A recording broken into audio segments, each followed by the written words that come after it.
I turned to see the voice that was speaking with me, and having turned, I saw 7 golden lampstands. And in the middle of the lampstands, one like a son of man, clothed in a robe reaching to the feet and girded across his breast with a golden girdle. And when I saw him, I fell at his feet as a dead man. Is that what it says? Do you know who's saying that? That's the same man, that's the same John who used to lay his head on his bosom. He was a beloved.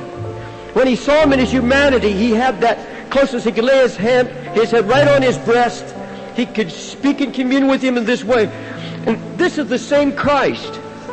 But John doesn't recognize him in his holiness. What is there that Jesus sees in the church?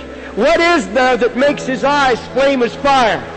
What is it that makes him come in this appearance? He's standing now in the middle of the house of God with this fire and his feet like burnished bronze. And John, who knew him well, John, who laid his head on his bosom, now falls on his face. You know, it's one thing to know Jesus as his humanity. It's another thing to know him in his holiness. Even Daniel says, I was left alone and I see this vision and no strength was left in me. All my natural color turned to a deathly pallor. Isaiah 6, the year King Uzziah died, then I saw the Lord sitting on a throne, lofty and exalted, with the train of his robe filling the temple. These seraphim can't even look at the holiness. They've got to cover their eyes. It's so bright. It's so awesome. They cover it. They cover their feet as if they cover their shame. They're just trying to shield themselves from this awesome holiness. And one called out to another and said, Holy, holy, holy is the Lord of hosts. The whole earth is full of his glory. God's been impressing about this, that he's trying to get his glory into us. And that glory is a vision of his holiness. His awesome holiness in a day of declension, in a day of backsliding, a day of hypocrisy, a day of soft preaching. God says, I'll have a holy people. I'm going to reveal my holiness. You read the 5th chapter, that great prophecy of Isaiah. Nobody could prophesy like he does in the 5th chapter of Isaiah if he wasn't a man of God. He had a heart that was after God. He was crying out against the darkness. You look at it, you read verse 20. What are those who call evil good and good evil, who substitute darkness for light and light for darkness, who substitute bitter for sweet and sweet for bitter? He knew sin. He marked sin in the nation. He saw the sin in the land.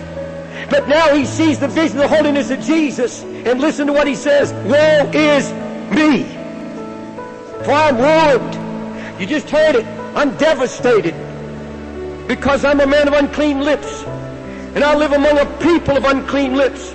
For my eyes have seen the King, the Lord of hosts. Then one of the seraphim flew to me with a burning coal. A burning coal in his hand. Now that word in Hebrew is a hot stone.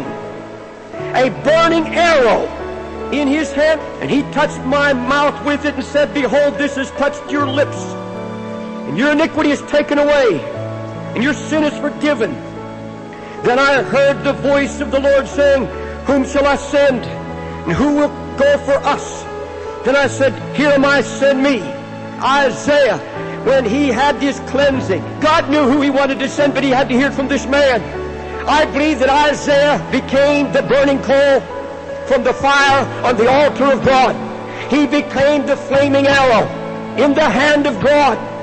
He said, Go and tell this people, keep on listening, but do not perceive. He didn't promise him any fruit. He didn't promise him a revival.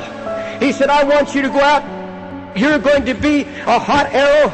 You're going to be a hot coal, and you're going to burn their lips. You're going to burn their ears. You're going to burn everything around you. You are going to be a hot coal from the fire on the altar of God.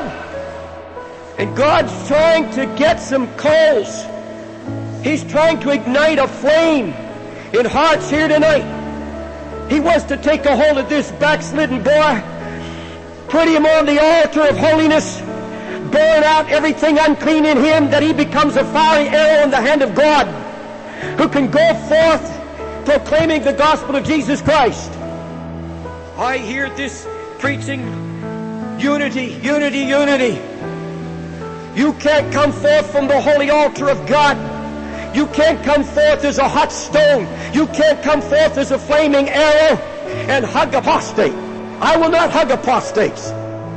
That is not love. That is not love. Love is that which weeps. Love is that is so devastated by the sin and corruption around.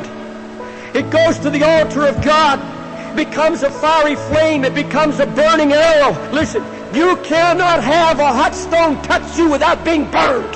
You can't have the holy hot arrow of God pierce your soul without being wounded. God says, if you're going to walk with me in holiness, if you go to my altar, and what's at the altar, that's where the fire is. That fire never went out. To the altar, and that's where the fire is. That's the secret closet. That's the secret closet. You're not going to get it here. We don't have a praying people in the land, and that's what's frightening.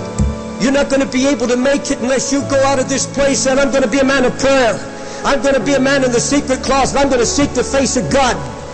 I'm going to leave this place not just listening to the tapes. Go into the secret closet. God said, I'll make you a sword. You'll be a sword in my hand. God's looking for hot coals, burning coal in his hand, which he took from the altar with tongs. And everything that coal touches is cleansed. That's Christ in us. Lord Jesus, we bow humbly before you. We want to see more and more of your majesty and holiness. We want to bow our knees before you and say, Lord Jesus, heal us of our backslidings. Heal us, O Lord, of our lethargy.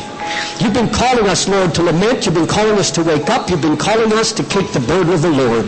But none of that can happen till we see your holiness, till we see you, Jesus, with that girdle of righteousness on you.